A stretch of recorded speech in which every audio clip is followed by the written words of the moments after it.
আপনি যেকোনো একটা কারণে, আপনার ব্যবহারের কারণে একটা মানুষ প্রতিনিয়ত কাঁদছে, প্রতিনিয়ত সে কান্নাকাটি করছে, সে মন খারাপ করে আছে।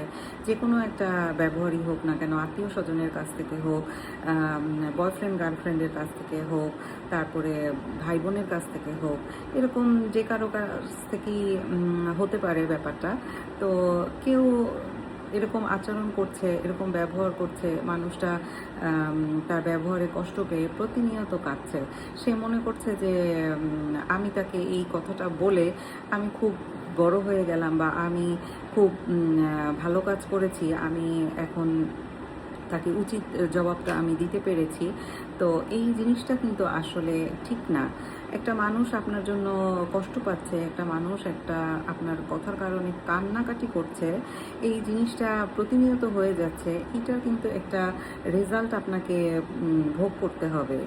আজ হোক না হোক, আজকে আপনি তাকে কষ্ট দিয়ে হাসতেছেন, 2 দিন পরে কিন্তু আপনি আর এই হাসিটা আপনার থাকবে না।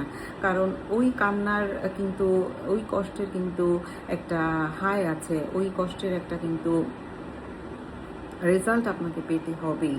সুতরাং সাময়িক শান্তির জন্য অন্যকে কাঁদায় আপনি ভালো থাকতে পারেন না।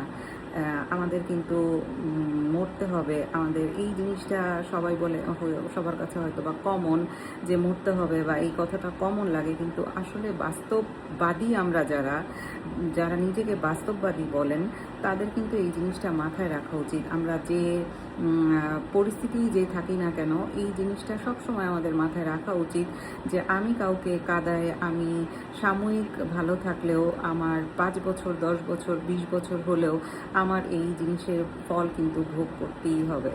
সুতরাং একটু রয়ে সয়ে